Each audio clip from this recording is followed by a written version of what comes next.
Good afternoon, everybody. Welcome. Tammy from Homesteading in the City with Tammy. Today's video, I am going to show you how to recover an ottoman or a footstool, whatever you guys call it. That is going to be today's video. If that is something that interests you, stick around. Okay, so before we get started, I just wanted to take a moment to welcome everybody to my YouTube channel. Thank you for stopping by. I really appreciate all the new subscribers I've been getting recently, and it makes me happy that the stuff that I am putting out, people are interested in watching. It does seem like more people like the tutorial videos instead of some of the other ones, so I'm going to try to do a couple of tutorial videos here in the next couple of weeks, month or so here. I am in my new office and I have got some things that I want to make for my new office. So this is one of the things that is going to get added to my new office is a footstool for my chair here that I'm sitting in. The next thing is going to be a cushion for my chair and also a curtain for my window. So those are some of the things that I will show you how to figure out to make a cushion that we don't have a measurement for or any type of pattern for, and also figuring out a curtain for your window. So those are some of the upcoming videos that I plan on doing. So let's get started with the tutorial for recovering an ottoman. So this is what I'm going to be recovering. I have this little ottoman here, and the top just comes out. And you can see that it has been recovered once, so we're going to recover this. So let's get this out of the way. Okay, and the tools you'll need is a screwdriver, a pair of pliers, and then just a staple gun are the actual tools that you're going to need. So the first thing that we're going to do is use our screwdriver to try to get in here and get these staples pulled up so that we can pull them out with the screwdriver. Or with the pliers, I mean. So we're just going to loosen all of these all the way around. And try not to destroy our material because it looks like it's a pretty good fit and we can use that to make our pattern with. And the material that I'm going to be using is going to be an outdoor material, so it's a little bit thicker than this. This is just like a little lightweight, a little heavier cotton than what the outdoor material will be, which will hold up better on a footstool with putting your feet and stuff on it. Not that I will be wearing my shoes up here, but you know, who knows. Let's see, can we get this one?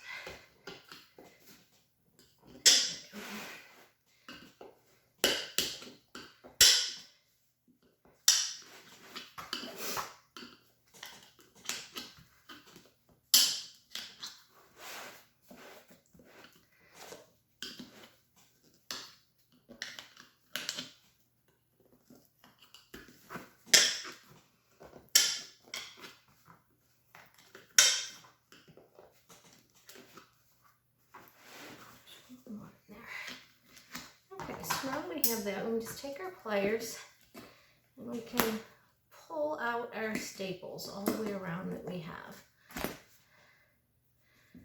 Trying to make sure that you don't break them off in the wood.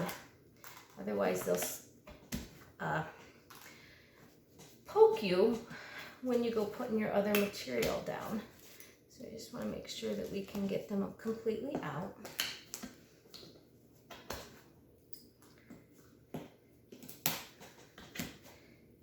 And if the cushion on your footstool is okay, which I think this one is, there's a little indent in it from being used.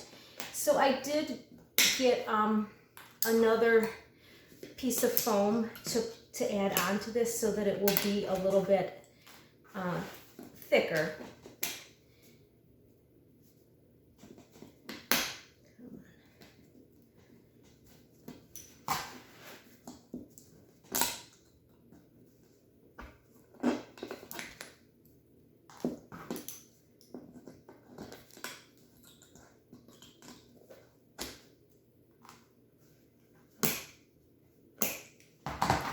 See that one to get it. There we go.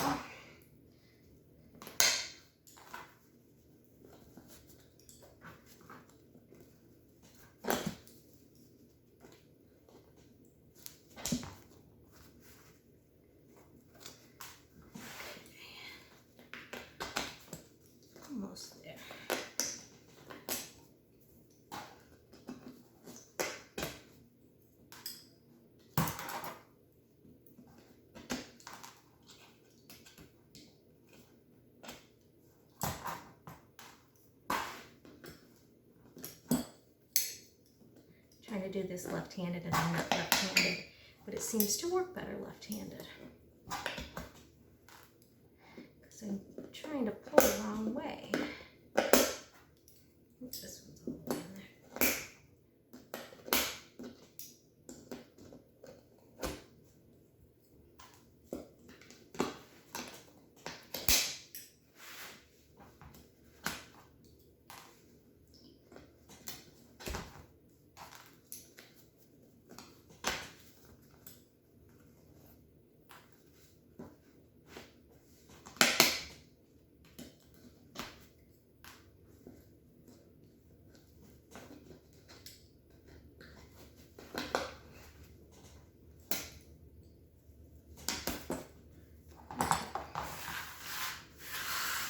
Those over to the side. We don't need these tools anymore. Okay, let's just see what we've got. Oh, they had one hidden, a couple of them hidden there. Okay, we have some underneath. Oh, and they did some on the sides. Okay.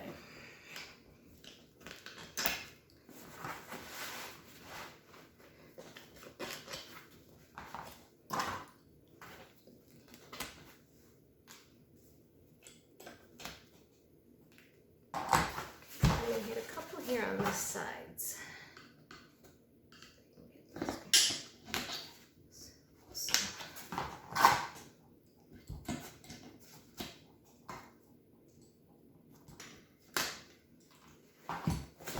Okay, so now we have our actual pattern that we can use to cut out our material.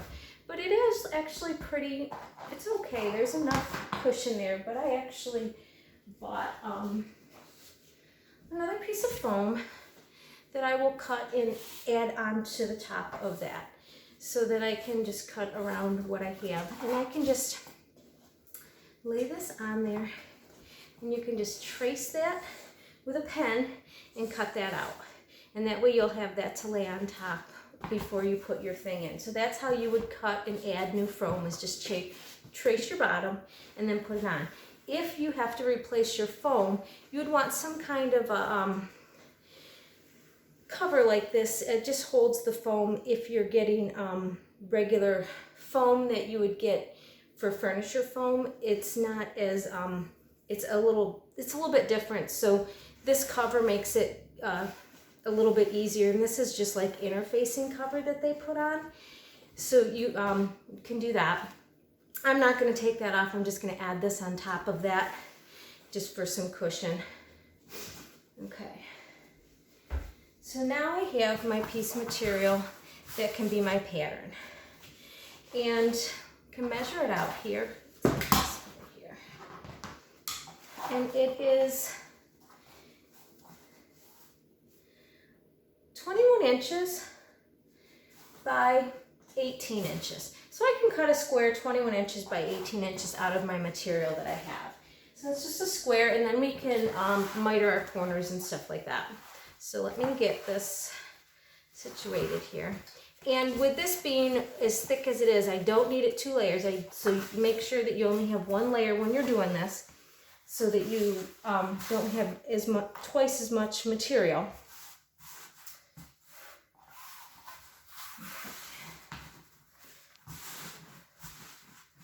And then just remember that you've got your frayed edge down here, so you want to make sure that you leave enough so that you can cut that off when you're done.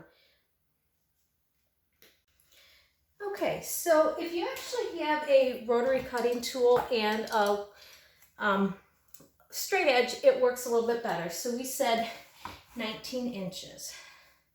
Okay, let's figure out where we're at here. If we can line up along this line here, it's a good chance we're going to get pretty square down here to go to our 21 inches.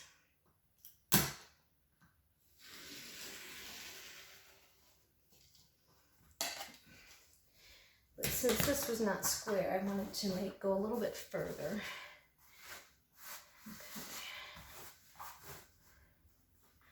Okay, so we needed 21.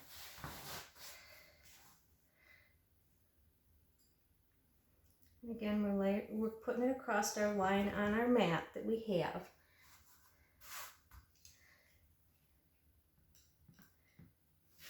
try to get it as square as we can get it. It doesn't, we're gonna cut off a little bit of it, so it doesn't really need to be 100% square, but it's easier to deal with it when it is square. Okay, so now we have that. Let's take our straight edge here and cut off all of our fringe just so that we don't have that. And we don't need to cut into the finished binding that they have on here. We just want the fringe off so that it doesn't come off and start causing issues. So we'll just take our straight edge here and cut that off. Okay. So now we have everything cut out for to recover our cushion. Okay. Now we just need to cut out our foam.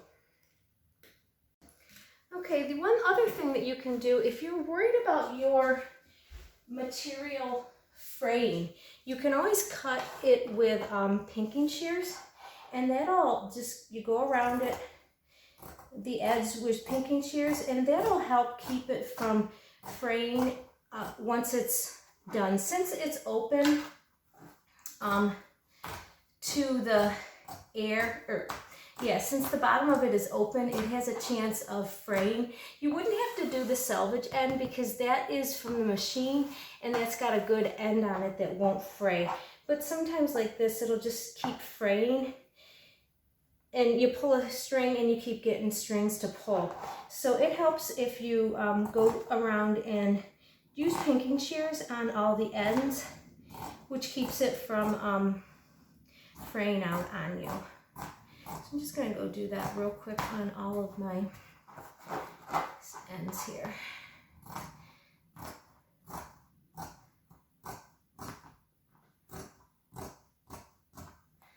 Okay. One more side. And then we will trace out our cushion and we'll be ready to cover the end of our cushion here.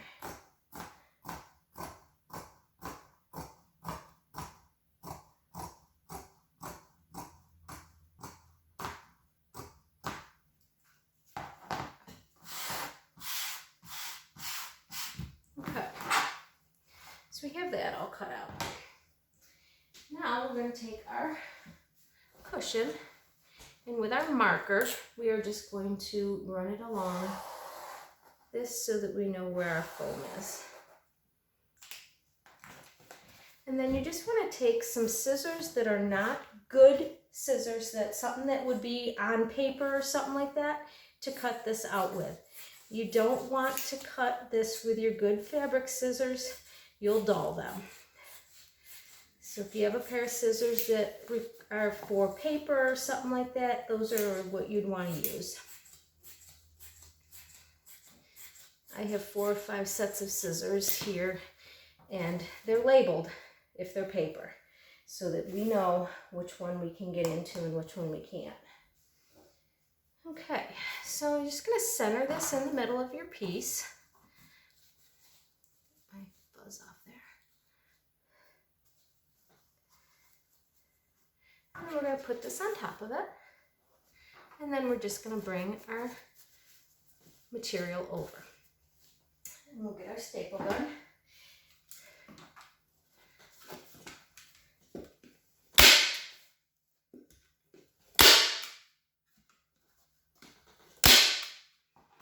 Once we get one side nice and tight, then we can pull up the other side. And you want to get it nice and tight so that it stays firm.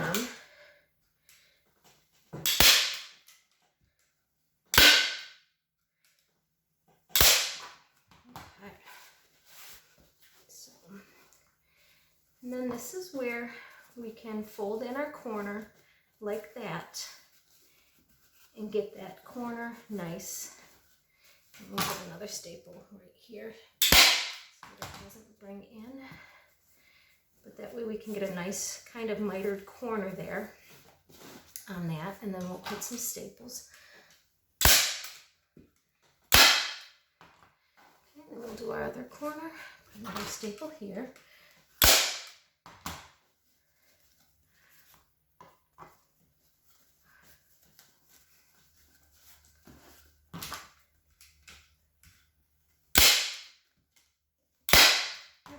like wrapping a present a little bit, and then just bring this up here.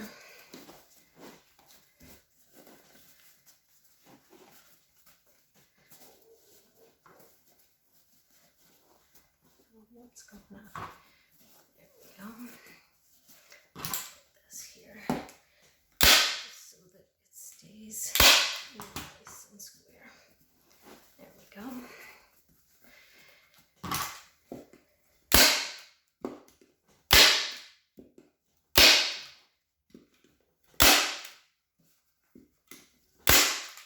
Just make sure you're not going over your staples that you've already done, or the ones that are in there.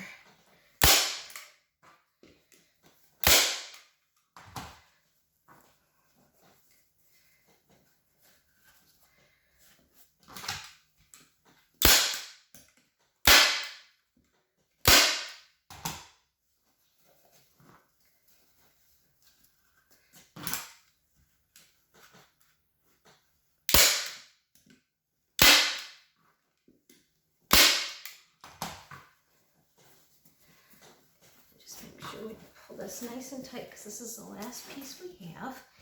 Get it nice and tight, pulled. If you have to reposition, you have to reposition.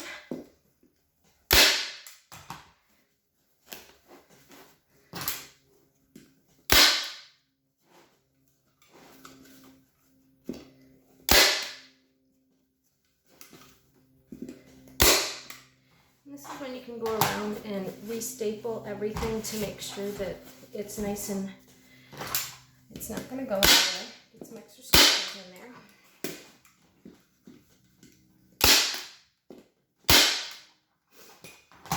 Okay. And that is how you recover a cushion, an ottoman. All done, nice and easy, real simple. Sits right down in there, and it's nice. So there you go. That is how you recover a cushion on an ottoman.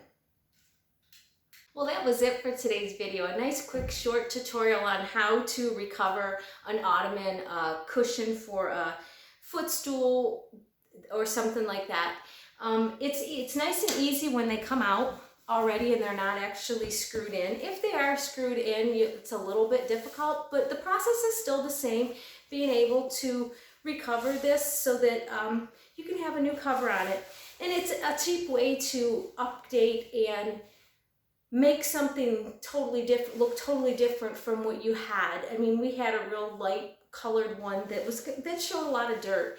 So getting something that, you know, is going to match my office and be able to have this in here just is, you know, it's just something that I wanted to do. And now it no longer looks like it's worn because I have that extra foam inside there to just bring it up a little bit. So it's just a little cushier of a cushion. If the foam was really bad where there was a hole in it, then you could take that whole foam off and just put the new foam on there. You could put 1 layer or 2 layers, however thick you want your little footstool or, you know, stool to be. That's up to you. But that is my tutorial on how to recover a footstool ottoman. Real simple, easy tutorial on how to do that. So that's it for today's video. Thanks for watching. If you have not subscribed to my YouTube channel, please consider doing so. It does benefit me by you subscribing to my YouTube channel. And the best way for you to support my channel is by sharing and liking my videos. So if you have any comments, please put them down below. I would love to hear from you.